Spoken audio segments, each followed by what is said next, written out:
డబ్బుని ఇప్పుడు ఇస్తున్నాను. మన ఒక సమస్యతో వస్తే ఇక్కడ ఒక సమస్య ఉంది. ప్లీజ్ బయటికి వెళ్ళు. హే, ఒక విషయం తెలుసా? నువ్వు నా దగ్గర బాగా ఇరుక్కుపోయావు. ఇదంతా తలరాత. నీతో మాట్లాడి ప్రయోజనం లేదు. నేను ఈ విషయంలో లింక్ అయ్యానని ఒకే కారణం వల్లే. దానివల్ల నా ఫ్యూచర్ పాడవుతుంది. అందుకే ఇంతసేపు నోరు మూసుకున్నా. ఇప్పుడు నువ్వు బయటికి వెళ్ళలేదా? అరిచి అందరినీ పిలుస్తాను. ఎక్కడ అరుచొద్దాం? ఇదిగో, పోలీస్ వాళ్ళకి ఫోన్ చేయి. పోతే పోనీ పొద్దున్నే పెళ్ళని సైలెంట్గా మాట్లాడితే నువ్వరు, కానీ అరవడానికి ముందు నన్ను ఎందుకు పిలిచావో సమాధానం ఆలోచించుకున్నారు. ఎంతోమంది అమ్మాయిల్ని బెదిరించి డబ్బులు తీసుకున్నాను. హా, నువ్వంతా నాకు మామూలు విషయమే. హా, నువ్వు తలలో వేసుకున్నది చాలా బాగుంది. ఓ, అయితే నీ సారీ అందంగా ఉంది.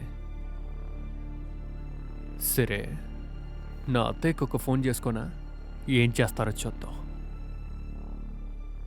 రేయ్, నా అత్తయ్య ఇక్కడ ఏం చేస్తున్నారా? కడుపు నిండా తిని ఓ మూలను కూర్చొని ఫోన్ ఇక్కడ పనికొచ్చేటట్టు తెలియట్లేదు.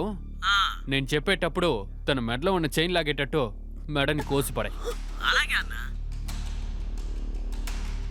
ఏంటి బంగారం, వేసేద్దామా? నువ్వు చేసేది కరెక్ట్ కాదు వంశీ. ప్లీజ్ నన్ను వదిలే. నాకు పొద్దున్న పెళ్ళి. నీ హెయిర్ స్టైల్ బాగుంది, నీ అది బాగుంది, నీ ఇది బాగుంది, నీ బైసప్స్ బాగుంది, నీ బైక్ బాగుందని నువ్వేనే చాట్ చేసావు. కానీ ఇప్పుడు నా ముందు కుట్టే పూను నుంచోడానికి నీకు ఇష్టం లేదా? అర్రే, నీ అమ్మ మీద నీకు అస్సలు ప్రేమ లేనట్టుంది. అయితే ఇలా చేద్దాం, మీ నాన్నని వేసేద్దామా? చెప్పవే.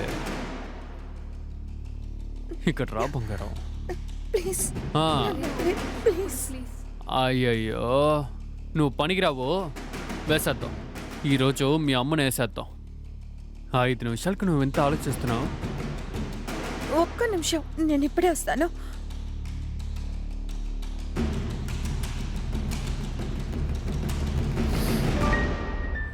బామ్మ, నీ విద్యకి పొద్దున్న పెళ్ళి.